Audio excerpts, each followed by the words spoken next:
when a split second becomes a legal case. Most self-defense cases don't unfold over minutes. They unfold over seconds. The ICE shooting in Minnesota is a perfect example of how a single moment can ignite an emotional debate, split the public, and force the legal system to answer questions that social media can't.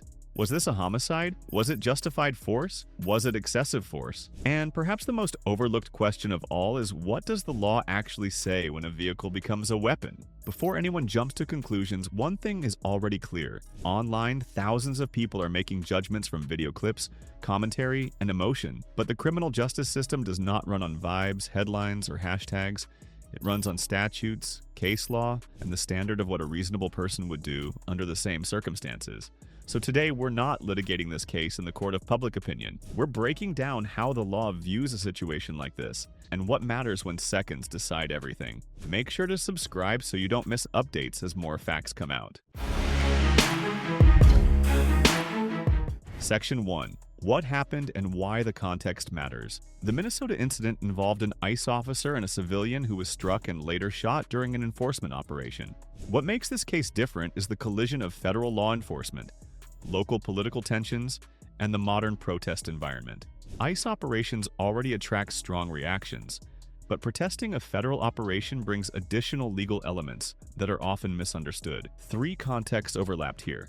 Federal officers operating under federal authority, a civilian obstructing a law enforcement operation, a moving vehicle used in proximity to officers. Emotion aside, those three factors shape how prosecutors, defense attorneys, and juries will analyze the shooting. Cases involving vehicles add complexity because a vehicle can instantly transform into a deadly force scenario, even when no firearm is present. Section 2. The law doesn't care about the backstory. Online discourse focuses heavily on who was right, who was wrong, who started it, and whether the protest was justified. Legally, almost none of that matters. Self-defense and use of force cases turn on the moment force is used, not the events that led to it. The Kyle Rittenhouse trial is a recent reminder that hours of chaos mattered less than 15 seconds of footage. Briefly, prosecutors look at what the officer knew at the moment force was used, whether an imminent threat existed, whether the response was necessary to prevent harm. Most of the narrative leading up to the incident does not change the legal equation. The critical analysis begins the moment the vehicle accelerates toward the officer and ends the moment the shot is fired. Section 3. When a vehicle becomes deadly force, courts have long recognized that a vehicle can function as a deadly weapon. Unlike knives or firearms, a vehicle creates a near-instant risk of death due to speed, weight, and direction of travel. For legal purposes, the key question is not intent, but capability. If a reasonable person could interpret the acceleration of a vehicle as capable of causing serious bodily injury or death, deadly force can be justified. Briefly, legal systems consider direction and proximity of the vehicle, speed and acceleration at the moment of threat, whether the target has time or space to escape. Wrap paragraph. This is why the angle of the Minnesota footage matters. If the ICE officer was directly in the vehicle's path with no meaningful ability to retreat, most jurisdictions would classify that as an imminent deadly force scenario. The law does not require officers to gamble with their lives, and it does not require civilians to either. Section 4. Federal versus local use of force standards. ICE is a federal agency. That matters because federal officers operate under federal authority, federal case law, and federal training standards. The constitutional standard for use of force by law enforcement originates from Graham versus Connor, 1989, which created the objective reasonableness test under the Fourth Amendment. Under Graham, the question is not whether a shooting was perfect, but whether a reasonable officer in the same situation would perceive a serious threat. Federal analysis typically considers severity of the immediate threat, whether the suspect poses a danger to officers or others, how rapidly the situation evolves. Seconds matter. While Minnesota law adds its own statutory layers, federal courts ultimately analyze shootings through the constitutional lens. Even if state prosecutors consider charges, the federal standard sets the outer boundary of what is permissible when force is used against officers performing lawful duties. Section 5. Minnesota's Deadly Force Statute. Minnesota Statute 6. 09.066 governs when peace officers may use deadly force. The statute was updated in 2020 after high-profile police incidents, tightening the conditions under which officers can fire. The law requires that deadly force be necessary to prevent death or great bodily harm, and that the threat must be articulated with specificity. Importantly, the statute emphasizes imminence and lack of alternatives. Minnesota requires 3 core elements: specific, articulable threat of death or great bodily harm. Threat must be likely absent immediate action. Officers must lack reasonable alternatives to deadly force. A vehicle accelerating toward an officer satisfies the first 2 conditions in most scenarios. The legal dispute typically focuses on the third, whether the officer could have safely avoided the threat. That question becomes crucial when courts consider retreat, timing, and available escape paths. Section 6. Duty to retreat.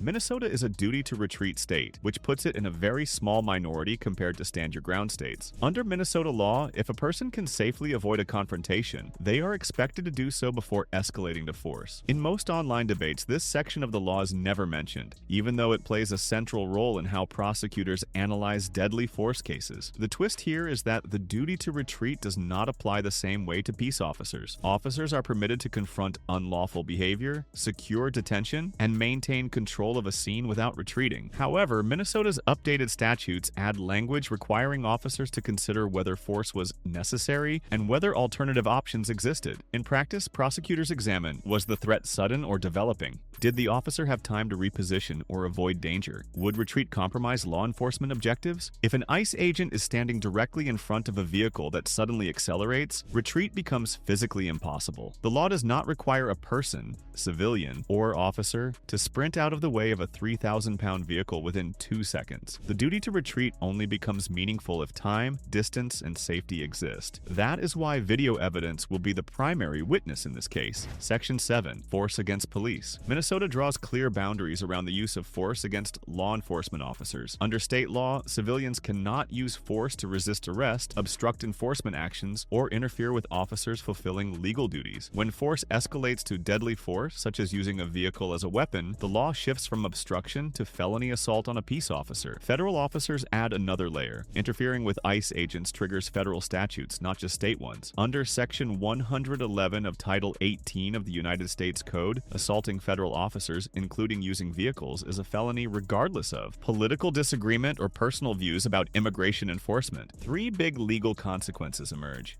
Resistance against federal officers triggers federal jurisdiction. Deadly force against officers elevates resistance to assault. Assault on federal officers strengthens use of force justification. This is why arguments about whether the civilian had a right to protest will carry little legal weight. Peaceful protest is protected conduct. Using a vehicle to break police lines is not. Minnesota courts do not treat interference with officers as political expression. They treat it as endangering human life. Section 8. The federal officer factor. ICE agents are not city police, county sheriffs, or state patrol. They operate under federal authority, pursue federal offenses, and are trained under federal use of force doctrine. When civilians resist local police, state prosecutors decide the case. When civilians resist ICE, the federal government enters the room, and the federal government rarely pursues charges without conviction in mind. The federal system views interference through 3 main frames: protecting federal operations from obstruction, deterring attacks on officers enforcing immigration law, preventing escalation during arrests and detentions. Federal courts also interpret vehicle-based assaults differently. Cases involving protesters have repeatedly classified vehicles as dangerous weapons when used to breach police lines or accelerate toward officers. Even if political motivation is clear, federal courts focus on physical danger, not ideological intent. This context matters because the Minnesota incident is not just about police versus protesters. It is about federal officers performing lawful duties and civilians elevating nonviolent protest into physical confrontation. That combination tends to produce sharper legal outcomes and fewer leniencies in court. Section 9. Social media versus the law. Within hours of the incident, millions of opinions were formed online. Viral clips stripped of context encourage certainty where the legal system demands caution. Courts require evidence, statutes, and testimony, while platforms require speed, outrage, and simplicity. The 2 systems rarely align. Social media encourages emotional certainty before evidence exists, narratives built on political identity, outrage over nuance and investigation, The result is predictable. One side declares murder, the other declares justified shooting, and both sides declare victory before the autopsy report is completed. That disconnect explains why legal outcomes often surprise the public and why self-defense cases require more than video clips. Section 10. What questions matter going forward? The legal system will ask a narrow set of questions that determine criminal liability and civil exposure. Those questions are not, was the protest justified, or do you like ice? Rather, they are targeted to the split-second interaction between officer and vehicle. Key legal questions. Was the officer in imminent danger of death or great bodily injury? Did the officer have reasonable alternatives to deadly force? Was the vehicle used in a manner consistent with a deadly weapon? If the answer to the first question is yes, the state must disprove justification beyond a reasonable doubt, a high bar. If the answer to the second is no, deadly force was necessary, the third question determines whether the interference crossed into felony assault, strengthening the defense for the officer. The court, not the internet, gets the last word. Incidents involving law enforcement and civilian forces involve difficult conversations about authority, resistance, and the boundaries of self-defense. The Minnesota shooting shows how fast those conversations get hijacked by emotion and politics before the law has even entered the room. But at the end of the day, it will be Minnesota statutes, federal standards, and video evidence, not hashtags, that decide whether this shooting was justified. For gun owners, the lesson is simple. Self-defense is judged in seconds, but litigated for months. Vehicles, protests, and federal officers' duty to retreat each carry their own legal weight. If you want to stay informed as more evidence comes out and the legal process unfolds, make sure you are subscribed. This case is just beginning, and it will not be the last time split-second decisions become national debates.